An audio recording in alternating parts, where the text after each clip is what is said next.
Hahaha, apa kabar sahabat YT Artikel 2? Kali ini saya akan membacakan lanjutan alur cerita kisah Aditya yang berpura-pura miskin. Tapi, sebelum mendengarkan kisah ceritanya, silahkan cari posisi yang nyaman dan jauhi keramaian. Dan jangan lupa pasang headsetnya. Dan inilah alur cerita kisah Aditya anak bos besar yang berpura-pura miskin.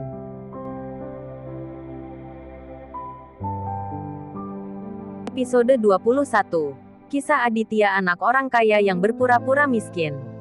Tidak hanya beberapa anak muda yang suka membujuk, bahkan Nurul datang. Hehe, mari kita lihat. Semuanya masih berpura-pura seperti punya jabatan. Siapa yang kamu panggil? Nurul bertanya kepada Aditya dengan sinis. Kamu tidak perlu khawatir tentang itu. Aku akan membiarkan rival memasuki Universitas Internasional besok. Aditya mencari nomor Victor di buku alamat tanpa sedikit pun ekspresi di wajahnya. Hehehe, lihat apa yang bisa kamu lakukan. Gilang adalah Direktur Departemen Proyek Internasional Universal. Bisakah kamu melakukan sesuatu yang belum dia lakukan? Nurul mencibir, kakak perempuan tertua. Jangan perhatikan dia. Dia memiliki kebajikan seperti itu. Dia tidak memiliki kemampuan dan suka pamer. Mari kita lihat bagaimana dia berakhir sebentar lagi. Dahlia memelototi Aditya dan berkata dengan marah kepada Aditya. Hehe, jangan hentikan dia, Bibi. Mungkin dia bisa melakukannya. Kartika mencibir. Gilang juga ingin menertawakan Aditya. Tetapi ketika dia memikirkan hubungan Aditya dengan Tuan Dilan, dia langsung kehilangan keberaniannya. Aditya mengabaikan orang-orang ini dan memanggil Victor. Victor, saya ingin merekomendasikan seseorang untuk bekerja di Universal International. Oke, Tuan Muda. Saya bisa membiarkan dia datang langsung ke perusahaan besok. Baiklah, Aditya menutup telepon. Haha, ini akhirnya. Kartika tertawa terbahak-bahak. Ah, sudah berakhir. Aditya meletakkan teleponnya. Kamu bisa melakukannya, Aditya. Sayangnya tidak menjadi aktor. Itu seperti hal yang nyata. Kartika melanjutkan. Siapa Paman Victor? Apakah Tuan Victor yang bekerja di Universal? Jika Anda ketua yang lebih tua, orang-orang akan mendengarkan Anda jika Anda mengucapkan sepatah kata pun. Bisakah Anda lebih lucu dari ini? Herman memandang Aditya dengan jijik. Berpikir bahwa akan memalukan bagi keponakannya untuk menemukan suami yang begitu baik. Meskipun Dirga selalu sangat mendukung, tetapi dalam hal ini, lelaki tua itu tidak bisa mempercayainya. Duduk di sana dan menggelengkan kepalanya. Pada saat ini, Farah tiba-tiba menerima telepon. Pihak lain tidak mengatakan sepatah kata pun. Farah bangkit dan berjalan ke pintu. Membuka pintu dan memasuki koridor. Aditya melihat bahwa Farah terlihat sangat tidak biasa dan berjalan keluar. Farah, ada apa? Itu bukan urusanmu. Kamu hanya perlu kehilangan beberapa orang. Setelah Farah mengatakan ini, dia dengan cepat berjalan ke bawah. Aditya menyadari ada sesuatu yang salah dan segera mengikuti. Jangan ikuti saya, Farah berteriak. Aditya tidak punya pilihan selain berhenti mengikutinya. Dia menemukan bahwa istrinya benar-benar terburu-buru kali ini. Dan dia tidak tahu apa yang terjadi. Farah dengan cepat turun, menghentikan taksi dan bergegas pergi. Aditya tidak punya pilihan selain kembali ke rumah. Tetapi hatinya selalu merasa gelisah. Apa yang dilakukan Farah? Dahlia bertanya kepada Aditya. Dia tidak mengatakannya. Ya, bahkan jika ada sesuatu yang bisa dia katakan padamu, toh tidak ada gunanya mengatakannya. Dahlia berkata dengan sinis. Aku berkata ipar. Jangan mengubah topik pembicaraan. Terus berpura-pura. Dan panggil ketua Victor lagi. Kami ingin mempelajari keterampilanmu dalam berpura-pura. Kartika cekikikan. Memandang Aditya dengan mata menggoda, dan tersenyum indah.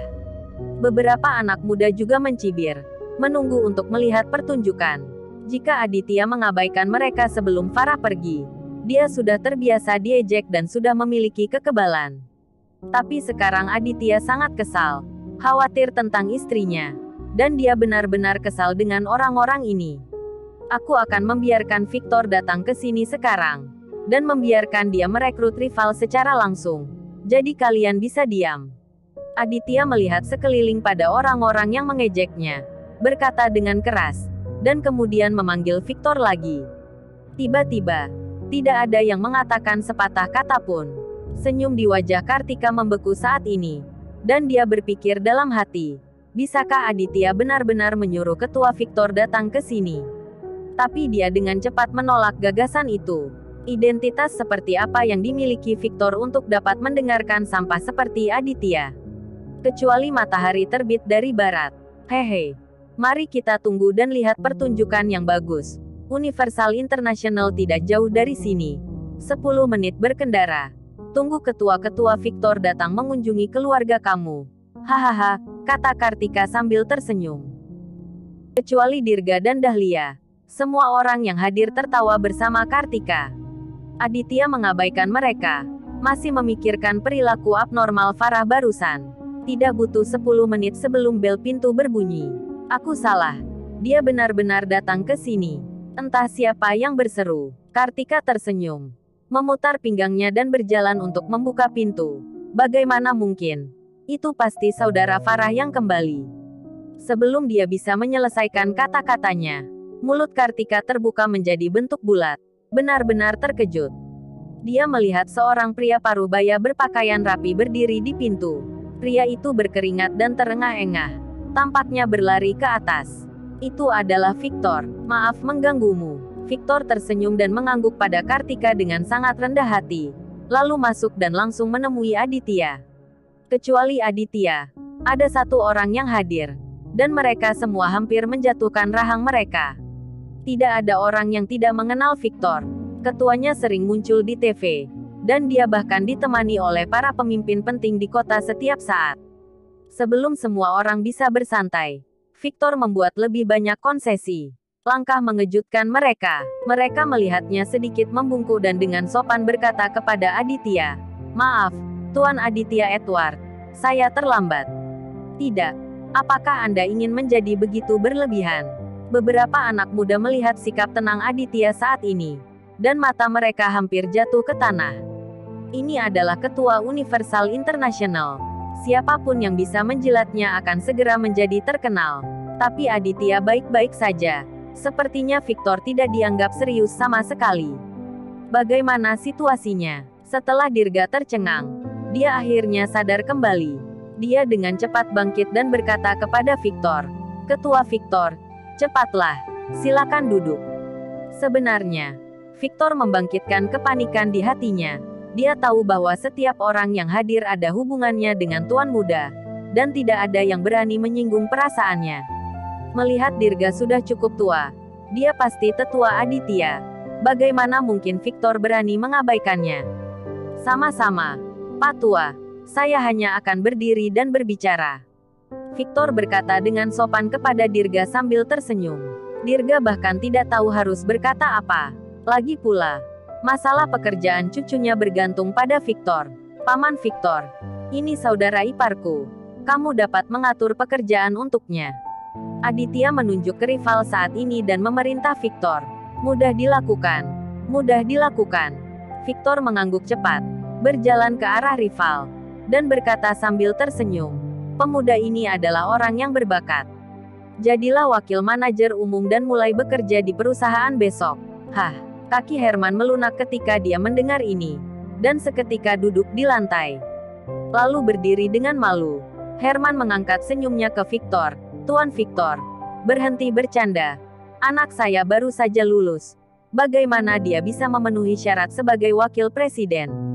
"Tidak apa-apa, pasti ada masa depan." Victor memandang Herman yang terdiam. Lalu berkata kepada Aditya, "Tuan Aditya, haruskah saya kembali dulu?" "Oke, kamu bisa pergi," kata Aditya datar. Victor berbalik dan pergi. Apakah itu halusinasi barusan? Nurul akhirnya sadar kembali dan bertanya kepada orang-orang di sekitarnya seperti orang terbelakang mental. "Bu, halusinasi macam apa kamu?"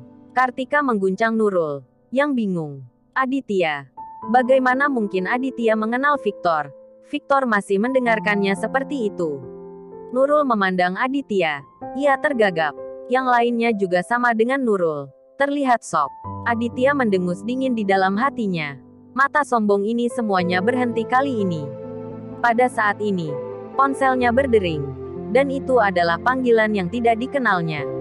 Setelah Aditya terhubung, suara cemas seorang pria terdengar di telepon. Tuan Aditya, saya Dylan. Saya memiliki sesuatu yang penting untuk diberitahukan kepada Anda. Aditya benar-benar terkejut. Dia tidak tahu di mana Dylan dapat nomornya. Ada apa? Tentang istri dan adik iparmu. Cepat turun. Aku turun. Apa? Kepala Aditya berdengung. Apakah sesuatu terjadi pada istri dan saudara iparnya? Dia tidak punya waktu untuk mengajukan pertanyaan lagi, dan bergegas keluar pintu. Melihat Aditya keluar, Nurul kemudian bertanya kepada Kartika. Kartika, sepertinya kita semua meremehkan Aditya. Dia tampaknya tidak terlalu tidak berguna. Kartika tertawa dan tersenyum pada semua orang, berkata, kalian semua tercengang oleh Aditya, kan? Biarkan saya memberitahu Anda apa yang terjadi. Gadis kecil bernama Friska yang bermain-main dengan Aditya sangat sombong. Gadis itu juga berselingkuh dengan Victor. Friska terlibat dengan Victor. Haha. Kalau tidak, Aditya sangat sia-sia. Mengapa Victor memberinya wajah seperti itu? Apakah Anda pikir ini masalahnya? Semakin banyak Kartika berkata, semakin dia merasa bangga. Dia merasa bahwa dia akan kehilangan bakatnya jika dia tidak ingin menjadi penulis skenario. Ketika beberapa anak muda mendengar ini, mereka mengangguk setuju. Dirga dan beberapa orang tua berbicara untuk Kartika. Beberapa meragukan, tetapi juga berpikir itu sangat mungkin. Bajingan ini terlalu keterlaluan. Lihat, aku akan kembali dan memukulnya. Dahlia mengutuk dengan marah. Aditya tiba di lantai bawah dan melihat Dylan sudah menunggu di sana. Tuan Dylan, ada apa? Aditya bertanya kepada Dylan dengan suara yang dalam. Tuan Aditya, maafkan saya. Saya telah memperhatikan Anda dan orang-orang di sekitar Anda. Dylan memandang Aditya dengan sedikit malu. Aditya tertegun sejenak, sesaat. Tetapi dia tidak berminat untuk menanyakan niat Dylan. Kita akan membicarakan ini nanti. Katakan padaku dulu, apa yang terjadi dengan istri dan saudara iparku? Mereka semua telah bergabung dengan perusahaan Orion. Dan aku khawatir itu akan lebih tidak beruntung daripada mengharapkan keberuntungan. Dylan memandang Aditya dan menambahkan, saya mengerti Orion. Dia adalah pria yang sangat berbahaya. Sialan. Aditya cemas ketika dia mendengarnya. Tepat ketika dia akan menelpon polisi, Dylan menghentikannya. Tuan Aditya, saya dapat membantu Anda menyelesaikan masalah ini. Aditya tidak meragukan kemampuan Dylan. Sama sekali. Aditya mengangguk penuh semangat, dan masuk ke mobil Dylan. Dylan mengendarai Bentley, dan mobilnya terlontar dan mulai melaju. Lalu bergegas ke jalan dan berlari kencang menuju mobil Orion. Di perusahaan segera setelah itu, puluhan Audi hitam mengikuti. Semuanya mengikuti mobil Dylan. Aditya terkejut. Berapa banyak bawahan yang dibawa oleh Dylan ini? Pada saat yang sama, di perusahaan pinjaman Orion, Orion sedang bersandar di kursi bos, memegang sebatang rokok sempurna di tangannya, memandangi sepasang bunga bersaudara di depannya dengan senyum kotor. Itu adalah Farah dan Anjani. Di samping Anjani, ada seorang pria muda berlutut. Ini adalah pacar Anjani, Faisal. Pada saat ini, hidung Faisal membiru dan wajahnya bengkak. Tangan kanannya juga patah. Dan dia dipukuli dengan parah. Di belakang mereka bertiga, ada juga 4 bawahan dari Orion. Orion memandang Farah sambil tersenyum. Nona Farah, kamu benar-benar peduli dengan saudara perempuanmu. Kamu datang dengan telepon dari saya. Hehe, lumayan. Tidak menelepon siapapun atau menelepon polisi. Kamu sangat pintar. Bos Orion, saya datang seperti yang Anda katakan. Tolong lepaskan saudara perempuan saya, kata Farah dengan tenang. Haha, tidak apa-apa membiarkan adikmu pergi. Tapi pacar adikmu berutang 500.000 juta padaku, dan kamu harus membayarnya kembali. Orion tertawa. Melihat tubuh menawan Farah, dia hampir menangis. Kamu berbicara omong kosong. Faisal meminjam 10.000 juta darimu. Dan itu menjadi ratusan juta hanya dalam beberapa hari. Anjani berteriak pada saat ini. Suasana terkunci. Orion bergegas mendekat dan menamparkan Anjani sampai sudut mulutnya berdarah. Sialan. Bunganya tidak dihitung. Apakah kamu tidak tahu bahwa usaha saya sedang meminjamkan? Apakah kamu pikir itu amal? Orion memarahi dengan marah. Dengan ekspresi garang di wajahnya. Mengapa kamu memukul seseorang? Lepaskan dia. Farah cemas dan dengan cepat melindungi Anjani. Orion menatap Farah dan menjilat bibirnya yang pecah-pecah. Wawan. Wawan. Wanita yang luar biasa. Paman tidak bisa membiarkanmu datang lebih dulu. Biarkan aku menikmatinya dulu. Orion dengan rakus membidik leher putih Farah. Dan hatinya sudah gatal. Bawa mereka ke sebelah. Orion menunjuk Anjani dan Faisal. Yang sedang berlutut di tanah. Dan memerintahkan bawahannya. Ya, keempat pria itu menyeret Anjani dan Faisal ke pintu sebelah. Melihat Orion tidak nyaman dilihat. Farah benar-benar panik. Kamu, jangan datang ke sini. Hehe, Farahku, kamu terlalu cantik, kata Orion dan meraih Farah, dan menyeretnya ke meja. Ah, apa yang kamu lakukan? Jika kamu berani menyentuhku, aku pasti akan mengirimmu ke penjara. Farah berteriak ngeri. Orion menunjuk ke kamera definisi tinggi yang dipasang di samping, dan menyeringai, mau menuntut saya? Ya, seluruh proses telah direkam. Apakah kamu ingin seluruh negara melihat sosok baik kamu? Hahaha. Orion berkata sambil tertawa. Orion seperti binatang buas. Menekan Farah di atas meja. Bersambung.